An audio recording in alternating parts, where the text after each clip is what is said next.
આજે હતો સન્ડે ને અમરેલી વહી ગયા કપડાનું સિલેક્શન કરવા, પણ ત્યાં પહોંચ્યા તો ટ્રાફિકમાં હલવાઈ ગયા. રોમ રોમ ભાઈઓ. તો રવિવારની સવારમાં ભાખરી ખાઈને બે ભાઈ નીકળી ગયા કપડાનું સિલેક્શન કરવા અમરેલી. આપણે અહીંથી નીકળવાના હતા એટલે બનાવવા માંડ્યા છે રોડ, કારણ કે સેલિબ્રિટી નીકળે એટલે રોડ તો બનાવવો જ પડે. 150 ઉપર ઘોડી કરીને પૂગી ગયા અમરેલી ને પછી હલવાવી. કાઢો મને કાઢો કાઢો રે. 350 કિલોમીટરનું ટ્રાફિક 2 મિનિટમાં કાપીને પૂગી જશે એ ઠેકાણે. જિંદગીમાં પહેલી વાર જોયું આવડું હાથ પાંચ છવાળું હેલિકોપ્ટર, અને બધાને દેખાડી દીધું. મસ્ત જોક મારા રે. પછી સેલિબ્રિટીને કરાવો સિલેક્શન સારું, કારણ કે લગન છે નાના ભાઈના.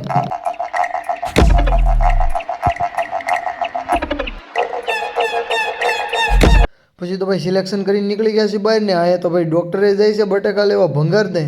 પછી તો ભાઈ આ ક્યાંનું લોકેશન છે, જેને ખબર હોય કોમેન્ટ કરીને જણાવજો. પછી તો અમે સડી ગયા છીએ દવા છાંટવાની દુકાને, કારણ કે લગન છે એટલે એકાદ સુગંધીદાર દવા છાંટવાનો પંપ તો જોઈ છે.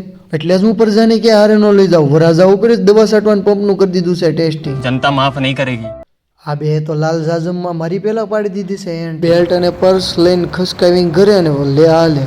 આ તો મામાની ઘરે ઉત્તરાયણ કરવા ગયેલું બસું હવે હાલતા શીખી ગયું લાગે. પછી તો ઘરે આવી જતા ને લાગી હતી કડકડતી ભૂખ, અને બનતા હતા ગરમા ગરમ ઢોસા, એટલે 2-3 ઢોસા ઝાપટી લીધા છે. ને કોની ઘરે આવા કડક પેપર બન્યા છે, તો આવા જ વિડીયો જોવા માટે અમારી ચેનલને સબસ્ક્રાઈબ અને લાઇક કરી દેજો. અને અમારો યુટ્યુબમાં ફૂલ વિડીયો જોવા માટે ઇન્સ્ટાની બાયોમાં લિંક આપેલી છે.